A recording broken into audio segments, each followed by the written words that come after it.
শালার পুত মদ খাইয়া কার সাইকেল চুরি করে লইয়া দ্রুত বেগে ভাগ দিয়ে রয়েছিল, অ্যাক্সিডেন্ট করিয়া ধরা খাইছে।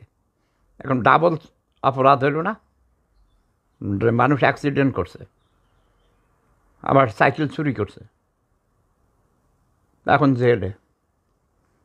বুড়া বেড়া, এর বয়স 45 বছর মনে হয়েছে। ও বিয়ে শাদি করে না, বুড়ি বেড়িদের লগে থাকে, বুড়ি বেড়িরা টাকা দেয়।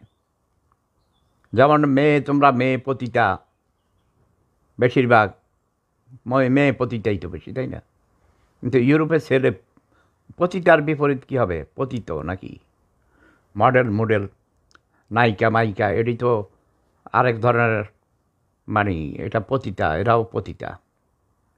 সে ফিটিস করেছে, টাকা নিয়েছে, খাইছে দাইছে, ঘুমাইছে একসাথে, খেলাধুলা করছে, পরে কইছে বিয়ে করবো, কইছে বিয়ে করে নাই, সেই জন্যে তার বেড়ার বিরুদ্ধে কি কইছে, কমপ্লেন করছে, বুঝছো? তার ওই মহিলা তার সাথে গেল কেন?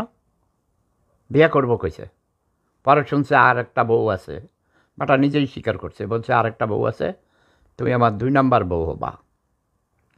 আগেই জানছে, এখন ওইসব বানাইছি আর কি।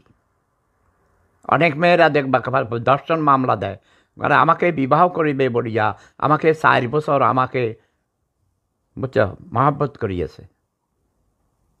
আরে বিবাহ করিবে বলিয়াছে, তো তুমি বিবাহ না করিয়া তাহার সাথে কেন মহাব্বত করেছ? এই মদ সিগারেট বিড়ি তামাক না খাইয়া। বাংলাদেশে বেশিরভাগ মানুষ এখন ড্রাগ অ্যাডিক্ট হয়ে গেছে, গাঞ্জা খায়, বাবা খায়, কি আজে বাজে খায়।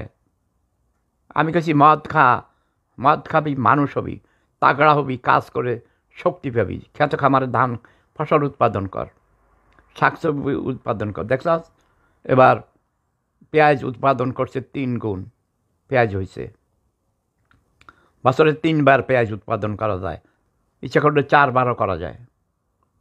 রসুন, যত রকম আদা, পেঁয়াজ, যত রকম কাঁচামরিচের 1200 টাকা হয় কেজি। হিসামার তো কপালে হিসামার। এখন চাইলের দাম বাইরে বাড়ে, চাইল উৎপাদন কর।